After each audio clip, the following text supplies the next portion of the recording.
Let's go to this. Coon Rapids City Council member, Ward 1, Brad Greskowiak. Obviously, we do not have any results reporting there, just 0.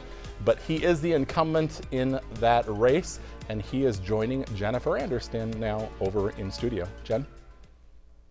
Thank you, Steve. That's correct. We have 2 races for our local city council seats that are unopposed. Both of those races have incumbents in those positions. So we're going to speak to those candidates now. Not a ton of suspense for this one seat tonight, but there's a lot of other suspense that we're all waiting for. So I think it's okay that we can talk tonight, right? I'm with Brad Greskowiak. He's our Ward 1 current council member and very likely to be our next council member as well.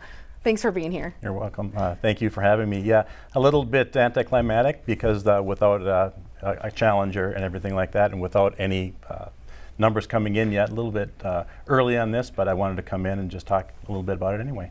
You know, it must be kind of a mixed bag to be an incumbent candidate who's running again, to have that unopposed race. You know, on the one hand, you sort of want that engagement, but on the other hand, maybe that's a testament to your job. Well, that's a good point. When I first realized that I was going to be unopposed, I thought, oh, a little sigh of relief, right? I won't have to work quite as hard this fall.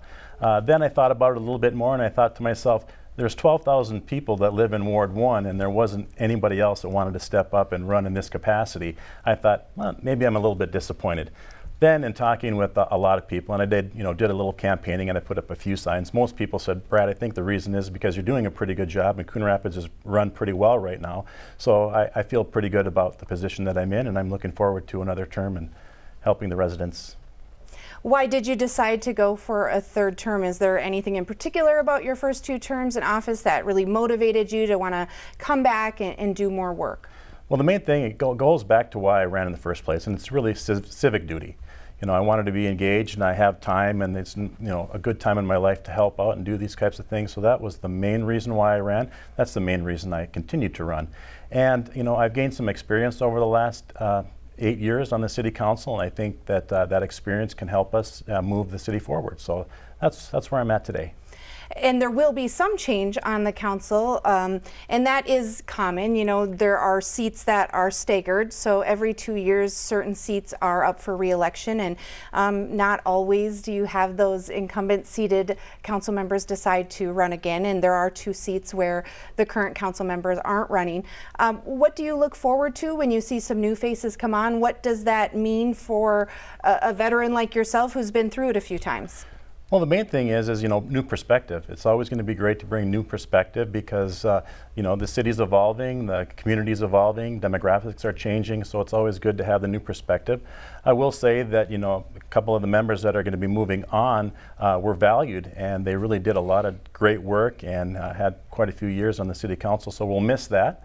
But I'm sure that whoever's elected is going to be ready to step up and help and contribute and be part of the team for us. What are you looking forward to in the next term? There's a lot going on in the city. I mean, there's some very visible projects. You know, you can see the new water tower that's just gone up. There's a big pedestrian bridge that will become very visible soon. But there are a lot of behind the scenes things too. Is there something in particular you're really looking forward to, or a challenge that you're really ready to tackle?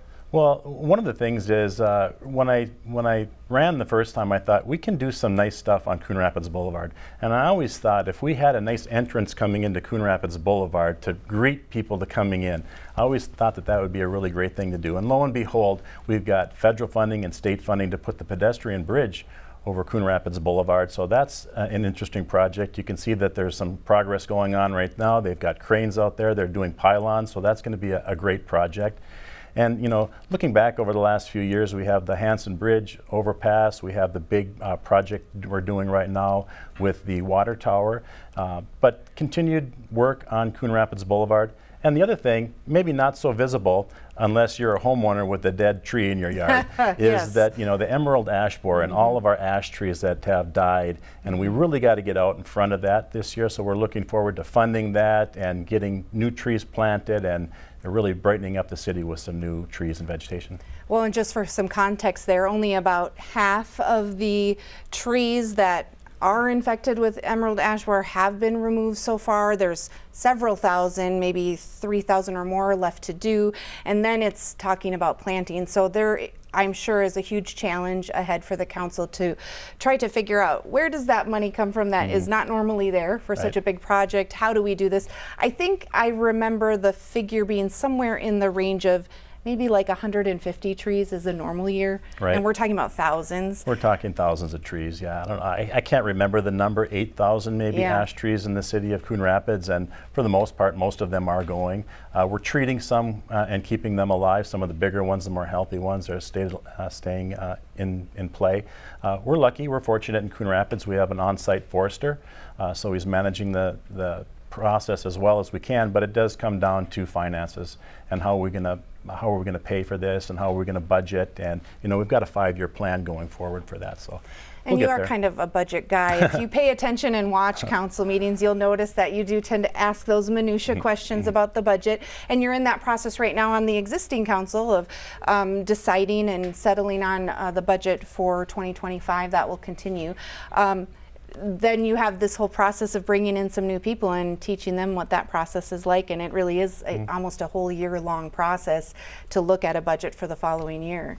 It is, and what we try to do is we try to level it off. We're not just really looking at the budget for this year, but we're looking at projects and expenses that are coming down the pipe to kind of keep it even.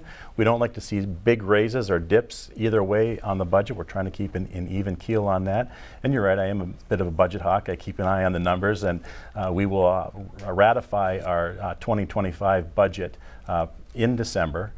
We can bring it down from the preliminary, but we can't bring it up, and I'm looking for ways to bring it down if we can. Haven't found any yet, but I keep asking the questions.